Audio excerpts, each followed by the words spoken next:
어두육미라는 말이 있습니다. 어두육미. 생선은 머리가 맛있다는 뜻이죠. 그래서인지 저희 어머니가 다 드셨습니다.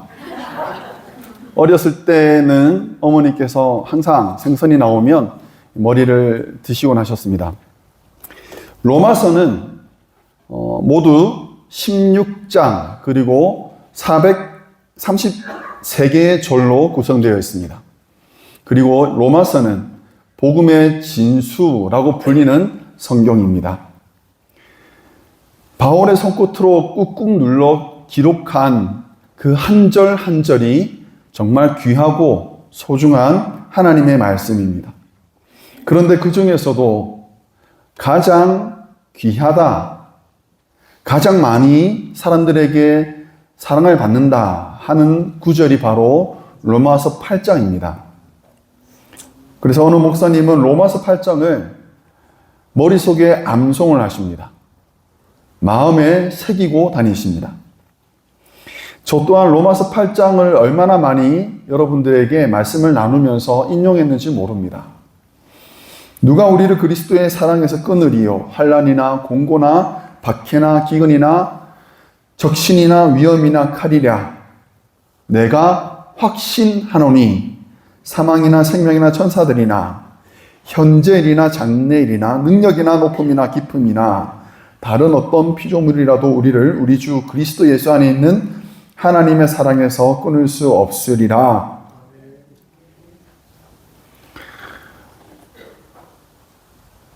믿음이 약해질 때,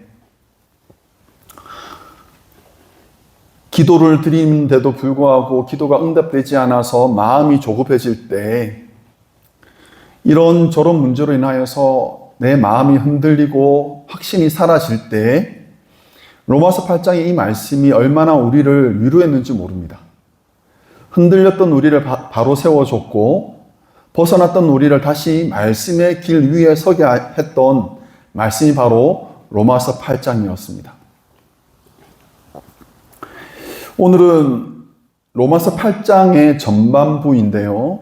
1절부터 11절까지 말씀을 나누면서 주 내 안, 내 주 안이라는 제목으로 하나님 말씀을 함께 나누고자 합니다. 1절은 이렇게 시작합니다. 그러므로 이제라는 말은 이전에 바울이 전했던 그 모든 말씀들을 다 정리한 이후에 그러므로 이제는 우리가 이렇게 해야 됩니다 라고 말하면서 선포하는 말씀이 이어집니다. 사도 바울이 7장 24절에서 이렇게 탄식을 했습니다. 우리 지난주에 나눴던 말씀인데 오호라 나는 공고한 사람이로다. 이 사망의 몸에서 누가 나를 건져내랴 라고 그가 탄식했습니다. 탄식을 했다라는 것은 자기의 힘으로는 벗어날 수 없는 죄의 늪에 빠졌다. 죄의 덫에 걸렸다라는 거지요. 내 힘으로는 이것을 해결할 수 없으니 그가 오호라 라고 말하며 탄식을 했던 것입니다. 그가 얼마나 깊은 절망에 빠졌었는지, 얼마나 힘든 시간을 보내고 있었는지 우리가 알 수 있지요. 그런데 24절에서 탄식한 이후에 사도 바울은 곧 이어 이렇게 또 말합니다. 같이 한번 읽어보겠습니다. 우리 주 예수 그리스도로 말미암아 하나님께 감사하리로다. 아멘. 절망에 빠져 있을 수만은 없는 거죠. 성도는 사망의 덫에 머물러 있을 수 없는 거죠. 속히 나와야 됩니다. 어떻게 나와야 됩니까? 예수 그리스도로 말미암아 나와야 됩니다. 그것이 우리가 신앙생활을 하는 방법이고 지혜입니다. 사랑하는 성도 여러분, 벗어날 수 없는 죄의 문제, 내가 해결하기 어려운 것은 삶의 여러 가지 어려운 것들, 머물러 있지 마시기 바랍니다. 속히 벗어나시기 바랍니다. 여러분들이 만약에 죄의 자리에 머물러 있다면 여러분 정신 차리셔야 됩니다.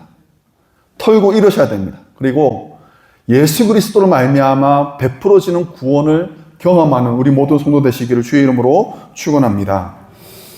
8장을 시작하면서 사도 바울은 이렇게 선언을 합니다. 8장 말씀 같이 한번 읽어보겠습니다. 8장 1절 2절입니다. 8장 1절 2절 말씀 같이 있습니다. 그러므로 이제 그리스도 예수 안에 있는 자에게는 결코 정죄함이 없나니 이는 그리스도 예수 안에 있는 생명의 성령의 법이 죄와 사망의 법에서 나를 해방하였습니다. 아멘. 자, 이거를 다시 한번 읽어보는데 여러분 이건 선언이에요. 선언. 그렇죠? 선언은 오늘 제가 목소리 톤이 굉장히 차분하지 않습니까? 제가 그냥 앞에 김명철 집사님이 기도해서 그래요. 저분이 그 목소리로 기도를 하는 바람에 제가 이렇게 높일 수가 없네요. 여러분, 선언은 고분고분 차분하게 하는 게 아닙니다. 그렇죠?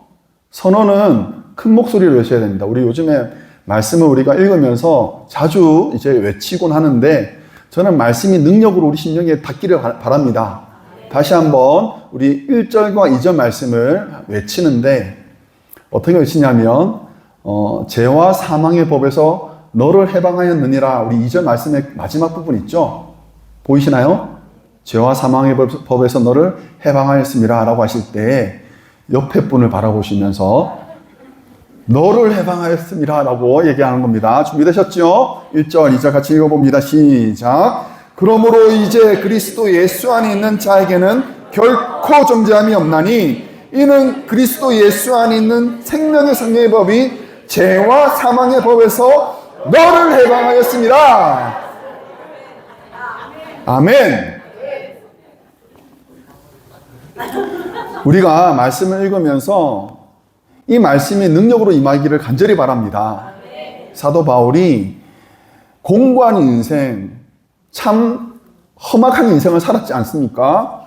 그런 삶을 살았음에도 불구하고 그가 자유를 누릴 수 있었던 것은 예수 그리스도로 말미암아 이루은 것입니다. 그 구원의 은혜는 우리에게도 동일합니다. 그러므로 여러분, 예수 그리스도로 말미암아 죄와 사망의 법에서 벗어나 생명의 법 안에서 살아가는 우리 모든 성도 되시기를 주의 이름으로 축원합니다. 이 문장 안에서 1절과 2절 이 문장 안에서 우리는 바울이 얼마나 큰 기쁨, 그 희열을 마음속에 품고 있는지를 우리가 헤아릴 수가 있습니다.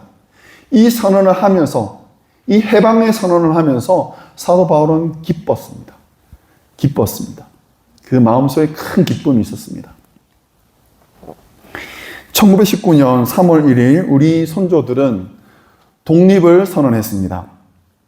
여전히 일제치하에 있었고 여전히 자신들을 박해하는 자들의 칼이 서슬이 퍼렇게 살아있었지만 우리 선조들은 우리 민족의 독립을 염원하면서 그들은 독립선언문을 작성했습니다. 이것을 작성할 때 그들은 목숨을 걸고 했습니다. 이렇게 시작합니다.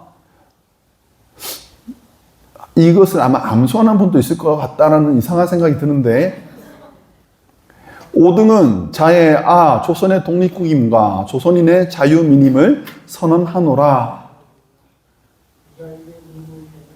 예, 감사합니다. 제가 그랬잖아요. 독립선언문을 작성을 할 때 이들은 목숨을 걸고 그 마지막에는 자기 이름을 다 적었습니다. 33명의 그 대표자들이 자기 이름을 걸고 독립을 선포했습니다. 이것이 우리나라의 독립의 기폭제가 되었지요. 그렇죠? 물론 수없이 많은 젊은이들과 많은 우리 손조들이 이 일로 말미암아, 이 선언문으로 말미암아 생명을 잃었습니다. 신체의 자유를 억압당했습니다. 그렇지만 이 독립선언문으로 말미암아 우리나라는 임시정부가 서게 되었고요. 임시정부의 그 대를 이어서 우리나라가 이어진 것입니다. 그러므로 이 당시에 1919년 3월 1일 발표했던 이 독립선언문은 우리가 있기까지 근간이 되는 그런 선언문이 되는 거지요. 그 지긋지긋한 사망의 사슬에서, 그 엄울한 암흑의 시대에서 해방하는 그 감격, 대한독립 만세를 외치는 우리 선조들의 그 기쁨, 그 기쁨이 우리에게도 동일하게 있기를 간절히 축원합니다. 준비한 건 아닌데 한번 이 노래를 불러보면 어떨까라는 생각이 드는데요. 다 아실 거라고 저는 믿습니다. 나 자유 얻었네, 너 자유 얻었네, 우리 자유 얻었네. 나 자유 얻었네, 너 자유 얻었네, 우리 자유 얻었네. 주에게 하시길 죄사슬 끓겼네, 우리 자유 얻었네. 할렐루야. 나 자유 얻었네, 너 자유 얻었네, 우리 자유 얻었네. 지난주에 우리 찬양 집회 했잖아요. 와, 대단하던데요. 제가 오늘 영상을 안 가져왔는데 다음에 한번 꼭 보여드리겠습니다. 저 뒤에서 찍었는데 여러분들 막 손들고 막 이렇게 찬양하고 막 머리도 때리면서 점프도 하면서 다 찍어놨습니다. 찬양으로 우리가 하나님께 이렇게 기쁨과 즐거움으로 나아가는 우리 교회가 되기를 간절히 축원합니다. 여러분, 예수 그리스도께서 우리를 자유케 하셨습니다. 예수 그리스도께서 우리를 구원해 주셨습니다. 우리는 더 이상 죄와 사망의 법에 머물러 있을 수가 없는 자들입니다. 생명의 성령의 법이 우리를 통치하십니다. 우리가 해방할 수 있었던 이유, 그 이유는 우리가 그리스도 예수 안에 있기 때문입니다. 그러므로 이제 그리스도 예수 안에 있는 자에게는 이라고 성경은 말합니다. 예수 안에 있다라는 것은 첫 번째 이런 의미가 있습니다. 예수 안에 있다라는 것은 우리가 예수님의 통치 아래 있다라는 뜻입니다. 우리가 예수님의 통치 아래 있다. 예수님께서 다스리시는 나라에 우리가 속한다라는 거예요. 그곳에는 예수님의 법이 통용됩니다. 예수님의 법이 상식이 됩니다. 다른 나라 법이 들어갈 수가 없습니다. 여러분, 독도는 어느 나라 땅입니까? 독도는 우리나라 땅입니다. 왜 그렇습니까? 거기에는 대한민국의 법이 적용되기 때문에 그렇습니다. 독도는 누가 지킵니까? 군인이 지킵니까? 그러십니까? 몰랐습니다. 독도는 경찰이 지킵니다. 해양경찰이 지키고 있습니다. 경찰이 왜 지킵니까? 우리 땅이니까요. 경찰이 지킨다는 말은 우리나라 공권력이 들어갈 수 있다는 거고 우리나라 법이 그곳에 적용이 된다는 의미입니다. 그러니까 대한민국 땅인 거예요. 사랑하는 성도 여러분, 여러분에게는 예수님의 법이 지금 적용되고 있습니까? 원수를 사랑하라 하신 그 예수님의 명령이 여러분들에게는 적용이 되고 있습니까? 쉬지 말고 기도하라 라고 명령하시는 그 성경의 말씀이, 하나님의 말씀이 우리에게 지금 적용되고 있습니까? 하나님의 말씀이 지금 나에게 적용이 되고 내가 그 말씀에 순종하고 살고 있다면 우리는 하나님의 사람이 맞습니다. 너의 배우자를 내 몸과 같이 사랑하라 라고 말씀하셨던 그 말씀을 우리가 우리 가정에서 지키고 있다면 우리 가정은 예수님께서 다스리시는 가정이 맞습니다.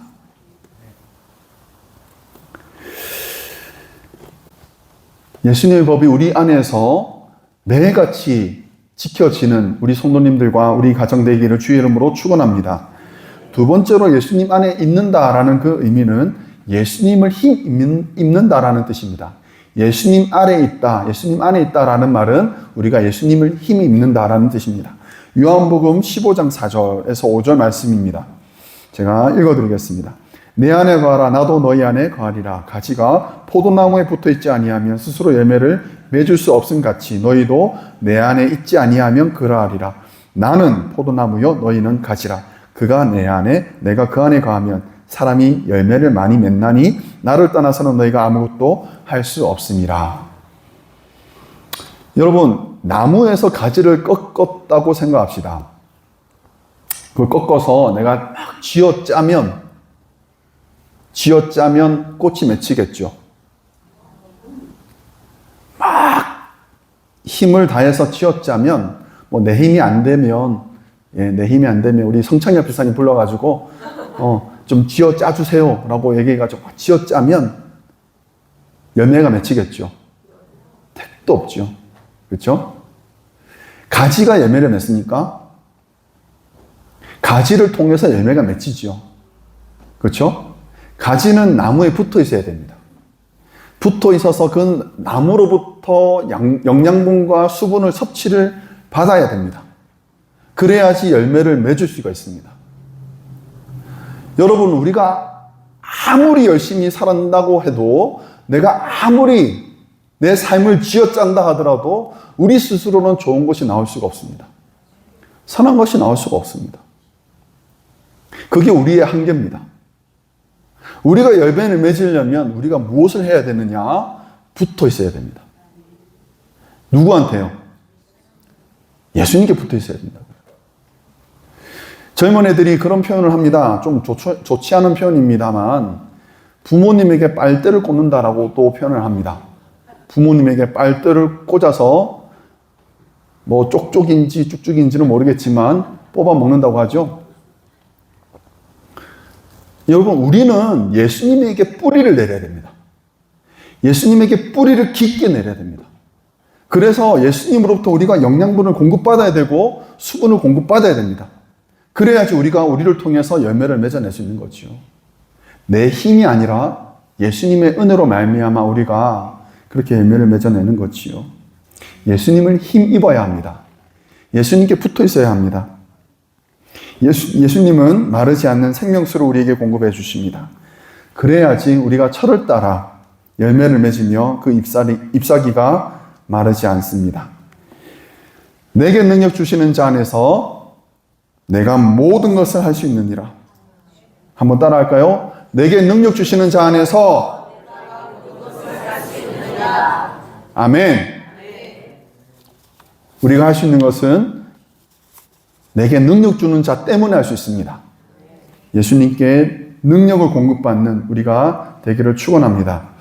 이렇듯 예수 그리스도 안에 있는 자들은 생명의 성령의 법이 다스리십니다. 더 이상 죄와 사망의 법이 간섭하지 못합니다. 우리를 정죄하지 못합니다. 사랑하는 성도 여러분, 우리 스스로가 작다라고 느껴질 때가 있습니다. 나의 어리석음과 실수로 말미암아 사탄에게 빌미를 줄 수가 있습니다. 그래서 내가 너무나도 무력하고 너무나도 어리석게 느껴질 때가 있습니다. 그럴 때 이 말씀을 기억하시기 바랍니다. 34절 말씀입니다. 34절 같이 한번 읽어보겠습니다. 누가 정죄하리요? 죽으실 뿐 아니라 다시 살아나신 이는 그리스도 예수시니 그는 하나님 우편에 계신 자요 우리를 위하여 간구하시는 자신이라. 아멘. 너 그거밖에 못해? 너 그거밖에 안 돼? 예수 믿는 사람이 그 정도밖에 안 돼? 라고 누군가 우리한테 정죄할 때 여러분, 우리는 그런 정죄에서 자유하는 자들입니다. 예수 그리스도로 말미암아 자유하는 자들입니다. 모든 정죄에서 벗어나고 예수 그리스도로 말미암아 자유를 누리는 우리 모두 성도 되시기를 주의 이름으로 축원합니다. 이렇듯 예수 안에 있는 자에게는 한 가지 특징이 있습니다. 그 특징은 거룩한 삶을 열망한다라는 것입니다. 거룩한 삶을 열망한다. 고린도전서 3장 16절 말씀입니다. 한번 같이 읽어보겠습니다. 너희는 너희가 하나님의 성전인 것과 하나님의 성령이 너희 안에 계시는 것을 알지 못하느냐. 아멘. 그래서 예수 믿는 자들이 모인 우리가 바로 성전입니다. 아멘. 제가 우리 교회를 표현할 때 정말 조심하는 표현이 있습니다. 틀린 표현은 아니라고 생각합니다. 그렇지만 이 예배 드리는 공간을 가리켜 저는 성전이라고 부르기보다는 예배당이라고 부릅니다. 예배당. 이것이 사실은 한국교회 전통적으로 예배를 드리는 장소를 일컫는 표현입니다. 물론 이곳이 성전이 될 수 있습니다. 하나님이 거하시는 곳이면 성전이기 때문에 그렇습니다. 그렇지만 제가 정말 쓰고 싶은 표현은 여러분들이 성전입니다. 우리가 성전입니다. 건물이 아닙니다. 우리가 성전입니다.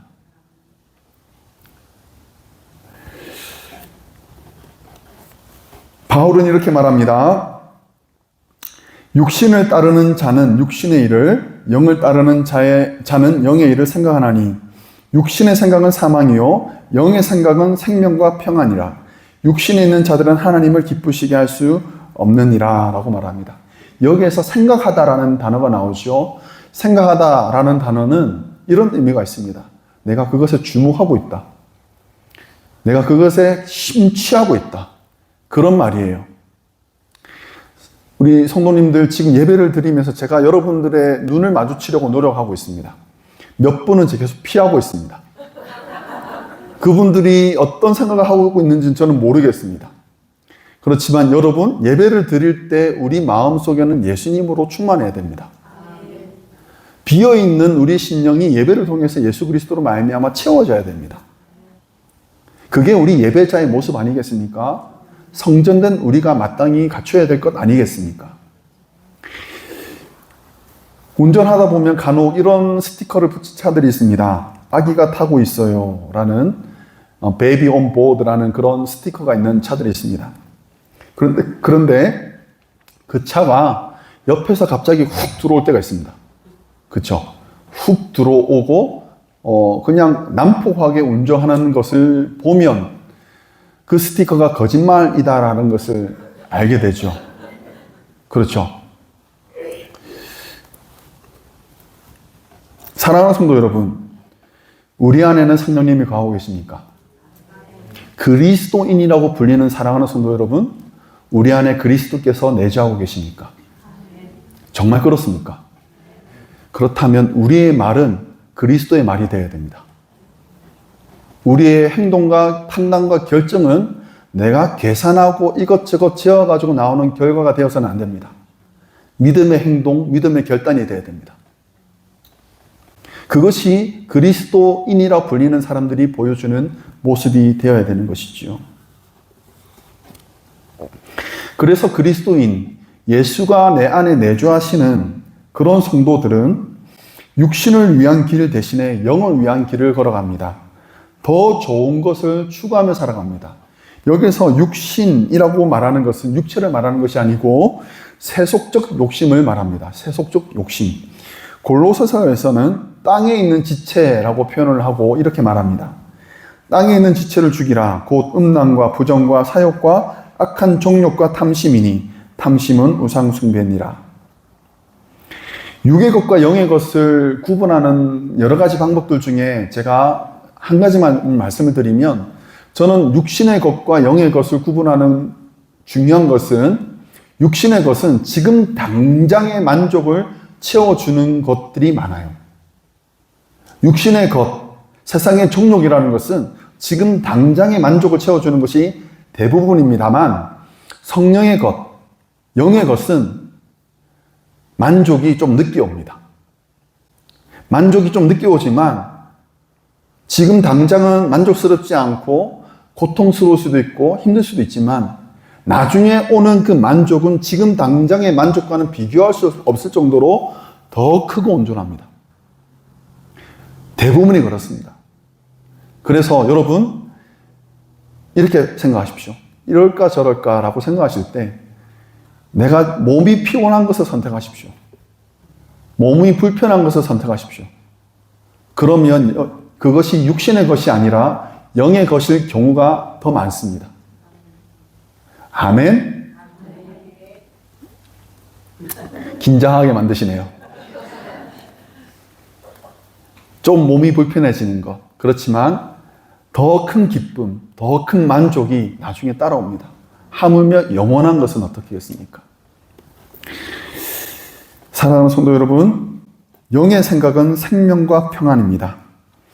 영원한 평안을 위해서 지금 당장의 만족을 양보하시기 바랍니다. 성령 충만한 삶을 통해서 생명과 평안을 누리는 우리 성도가 되시기를 주의 이름으로 축원합니다. 마지막으로 한 가지만 좀 더 살펴보겠습니다. 예수 안에 있는 자, 거룩한 삶을 열망하는 자에게는요, 이런 말씀이 또 이어집니다. 예수 그리스도께서 그 안에 거하신다 라고 말합니다. 9절 말씀 보시면 너희 속에 하나님이 영이 거하시면 이라고 말합니다. 10절에서는 그리스도께서 너희 안에 거하시면 이라고 말하고, 또 11절에서는 예수를 죽은 자 가운데서 살리신 이 영이 너희 안에 거하시면 이라고 말합니다.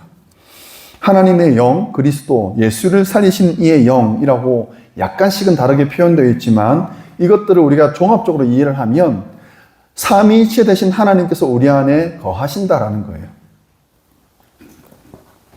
앞서는 제가 이렇게 말씀을 드렸죠. 우리가 그리스도 안에 거해야 된다. 예수 안에 거해야 된다라고 말씀을 드렸습니다.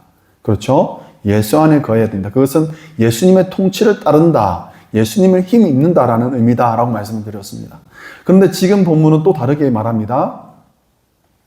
우리 안에 누가 있어야 한다고요? 예수님이, 성령님이, 하나님이 우리 안에 거해야 된다라고 말하는 거죠. 그래서 오늘 말씀 제목이, 여러분 오늘 제목 혹시 기억하십니까? 우리 방송팀 센스, 이런 거는 안 보여줘야죠.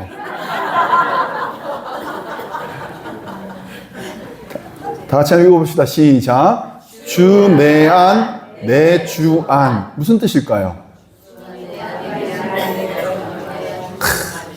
이 제목 누가 지었을까요?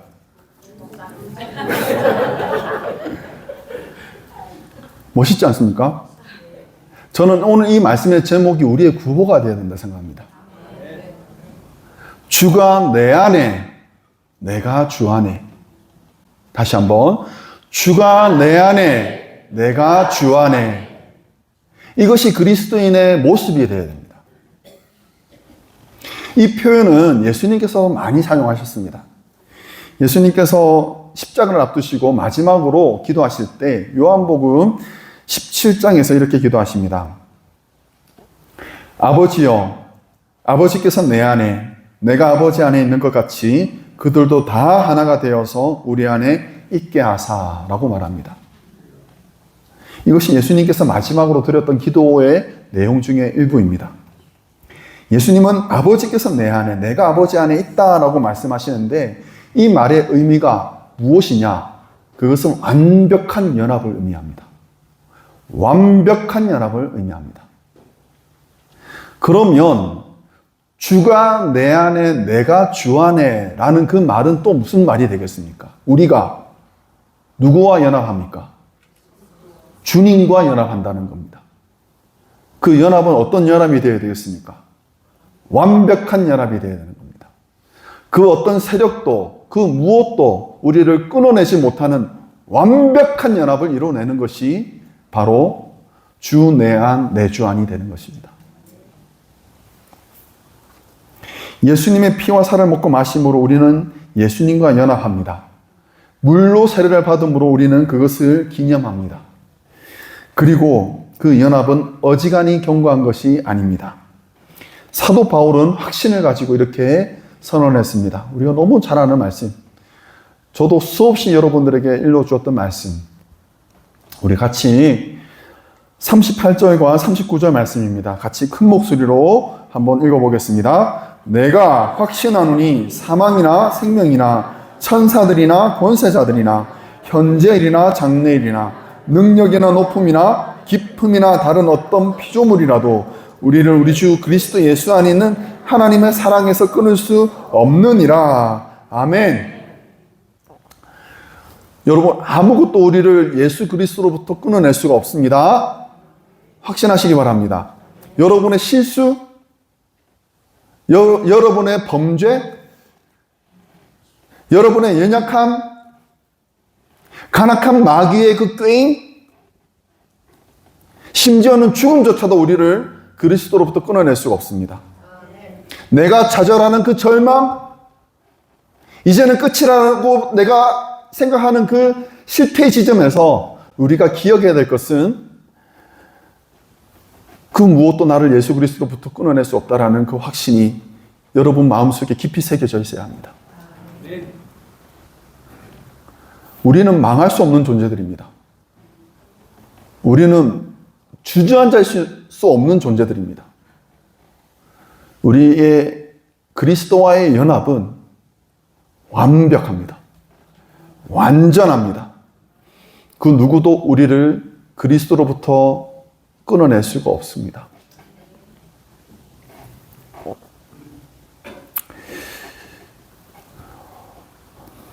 어려운 시기를 보내고 있는 우리 사랑하는 성도 여러분, 치료를 받고 있는 우리 사랑하는 성도 여러분, 마음이 힘들 때가 있습니다. 그렇죠? 그런데 여러분, 우리는 누굽니까? 그리스도인입니다. 하나님의 백성이고 성도입니다. 우리는 주 내 안, 내 주 안의 성도입니다. 그러므로 우리는 하나님이 책임지십니다. 절망할 이유가 없습니다. 우리의 소망은 예수 그리스도에게 있습니다. 우리의 소망을 깊이 뿌리 내리는 우리 성도님들 되시기를 주의 이름으로 간절히 축원합니다. 함께 기도하겠습니다.